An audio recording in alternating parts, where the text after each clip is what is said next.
पाकिस्तान और अफगानिस्तान ये दो ऐसे पड़ोसी देश हैं जिनके रिश्तों में हमेशा से ही काफ़ी उतार चढ़ाव देखने को मिला है और एक बार फिर उनकी सीमा पर तनाव एक बहुत ही खतरनाक लेवल पर पहुंच गया है।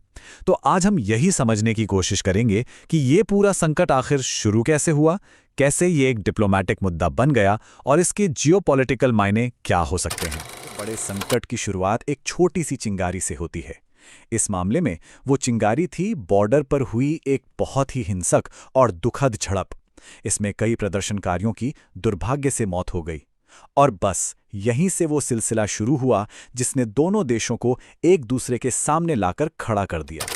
कि जमीन पर असल में हुआ क्या था, ये झड़पें आखिर हुई क्यों और सिचुएशन इतनी जल्दी हाथ से कैसे निकल गई।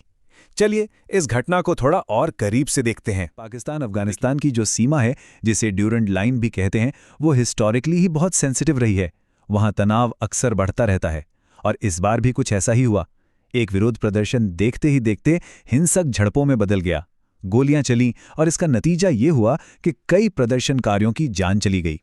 ये सिर्फ एक बॉर्डर क्लैश नहीं था, ये एक ऐसी घटना थी जिसने पूरे रीजन की शांति को दांव पर लगा दिया था।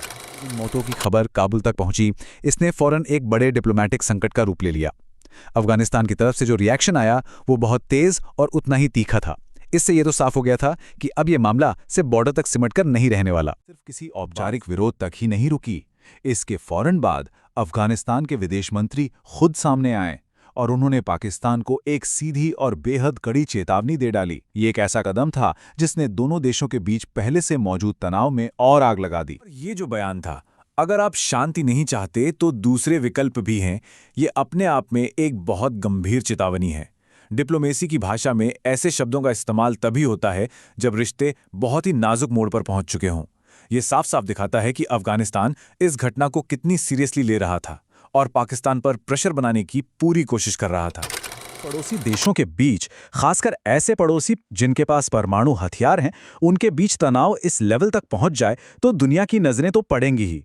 इस बढ़ते हुए रीजनल कॉन्फ्लिक्ट ने बहुत जल्दी ही इंटरनेशनल अटेंशन खींचा और एक बड़ी ग्लोबल पावर ने इस मामले में दखल देने का फैसला किया। ऐसे ही दोनों देशों के बीच ये टकराव और गहराया। उस वक्त के अमेरिकी राष्ट्रपति ने इस विवाद को सुलझाने के लिए बीच बचाव करने की पेशकश की। अमेरिका का इस मामले में आना ये दिखाता है कि इस तनाव को सिर्फ एक बायलैटरल मुद्दा नहीं समझा जा रहा था, बल्कि एक ऐसा संकट जो पूरे साउथ एशिया की स्टेबिलिटी पर असर डाल सकता है।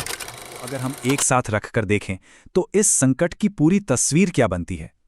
चलिए अब तक जो कुछ भी हुआ उसे एक सिलसिलेवार तरीके से समझने की कोशिश करते हैं। जैसा कि हम देख सकते हैं, ये सब कुछ बहुत तेजी से हुआ और हर अगली घटना पिछली से ज्यादा गंभीर थी। सब कुछ एक घातक बॉर्डर झड़प से शुरू हुआ, जिसके जवाब में अफगानिस्तान से एक तीखी डिप्लोमेटिक वार्निंग आई और आखिर में जब हालात बिगड़ते दिखें तो अमेरिका ने बीच बचाव का ऑफर दे दिया।